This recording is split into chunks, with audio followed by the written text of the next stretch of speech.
wa kike da suna Rahama Sadau. Yanzu abin da kika yi yanzu ya dace kenan. Abu ne na tambaya, ba wai abin da za a zo a raunin ba. Yanzu dan Allah abin da kika yi ya dace. Kin zo kin ɗora hotuna ma za a ce. Abubuwa da yawa sun zo sun faru, kin zo kin janyo an yi ɓatanci ga wanda duk duniya babu wanda ya kai shi daraja. An yi ɓatanci ga wanda duk duniya babu wanda ya kai shi daraja. Kuma ke ce sila, ke kika janyo haka. Kina takama da ilimi, kina takama da wayewa, kina takama da kuɗi saboda jahilci irin naki. To Rahama Sadau ki sani cewa ke muguwar wawuya ce ke, kuma ba gidajiya. Ki sani duk wannan wayewar take da wannan kuɗin nake, da wannan izzar take da ko ilimin da yake takawa da shi, to ke jaka ce, kuma ba gidajiya ce ke. To iyayenki ma marasa daraja ne, jahilai ne, iyayen naki ma. Saboda ke ba ki da wanda zai faɗa miki kenan, iyayenki ba su gaya miki ki ɗauka ba. Ke ma kuma dama da ke da iyayen naki duk tambaɗaɗɗu ne. Kawai kun haɗu ba za ki yi abu na ba daidai ba, su kira ki sai miki faɗa ba. Ko da a ce ma ba sa duniya ko kuma suna duniya, ai ya kamata a ce ko su ba su faɗa miki ba ko waɗanda su faɗa miki ki ɗauka. Amma kin janyo an yi wa manzon Allah ɓatanci. To wallahi Allah ya isa, Allah ya isa mu. A wannan kan gaba da ake ta ƙoƙarin sai an ɓata wa musulmi, duk wata hanya da ake gana a ci zarafin musulunci ita ke bi. Ke kuma kin zo yanzu kin janyo, kin yi abin da an zo an ƙara ɓata mana rai. Kina takama da ɗaukaka ki ta banza ta wabi.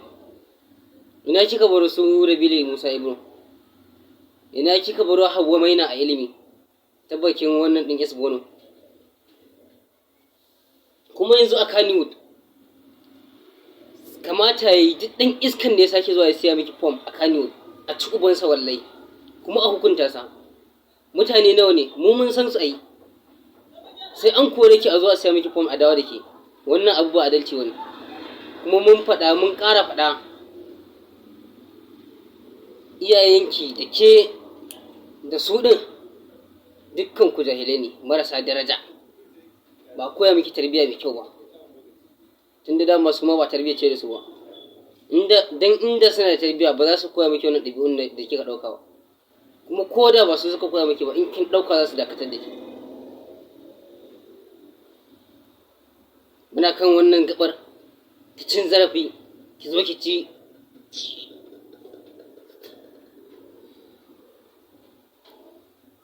Gaskiya akwai gyara a rayuwarki.